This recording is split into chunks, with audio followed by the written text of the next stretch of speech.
আমার মতো পিচ্ছি পোলারে এভাবে ইপটিজিং করবেন না ম্যাম। তুই যে সিগারেট খাচ্ছিস এইসব ভিডিও আমার ফোনে রেকর্ড করা হয়ে গেছে। এখন আমি তোর বাবার কাছে এই ভিডিওটা দিব। না ম্যাম, প্লিজ দিয়েন না। আপনি যা বলবেন আমি তাই করব। কোথায় যাইতে হবে বলেন। আমার সাথে আমার গাড়িতে চল। আমি গাড়িতে বসতেই গাড়ির সব গ্লাস উপরে উঠিয়ে দিল। ম্যাম বলল, এখন আমি যা করতে বলি তাই করবি, না করলে তো জানিস আমি কি করতে পারি। করব। বলেন ম্যাম। আমাকে এখন লিপ কিস করবি, না হলে আমি এই ভিডিও পুরো সোশ্যাল মিডিয়াতে ভাইরাল করে দিব। কি আর করব, ম্যামের কথায় রাজি হয়ে গেলাম। ম্যামকে জড়িয়ে ধরতে আলাদা একটা অনুভূতি হচ্ছিল।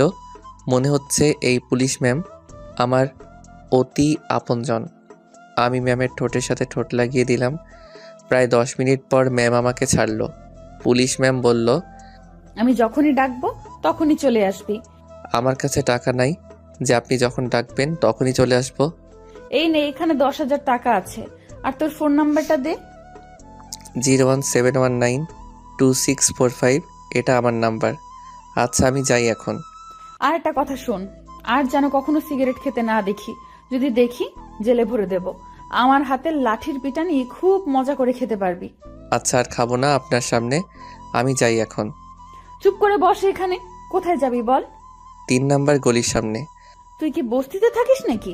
মনে মনে হ্যাঁ বলে দেই। বাসার ঠিকানা জানলে পরে বাসায় চলে যাবে। হ্যাঁ ম্যাম, আমি বস্তিতে থাকি। ও আচ্ছা।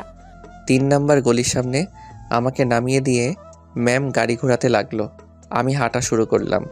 কিছুক্ষণ পর বুঝতে পেলাম আমাকে কেউ মনে হয় পিছু করছে। দিলাম দৌড়।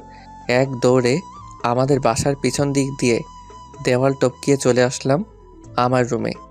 রুমে এসে ধপাস করে পড়ে গেলাম বিছানায়। শুয়ে শুয়ে ভাবছি গাড়িতে কি হলো। মেয়েটা দেখতে খুবই সুন্দরী, কি বলবো।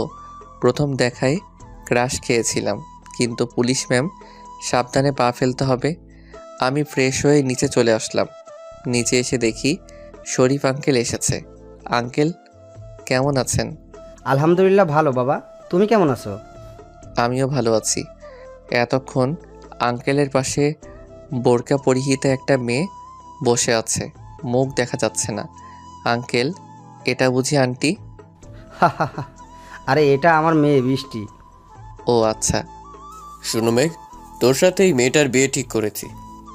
কিন্তু বাবা। কোনো কিন্তু নেই, সামনের বছর তোর বিয়ে। আমি চলে আসলাম রুমে। রুমে এসে দরজা বন্ধ করে দিয়ে শুয়ে পড়লাম। কখন যে ঘুমিয়ে গেছি খেয়ালই নেই।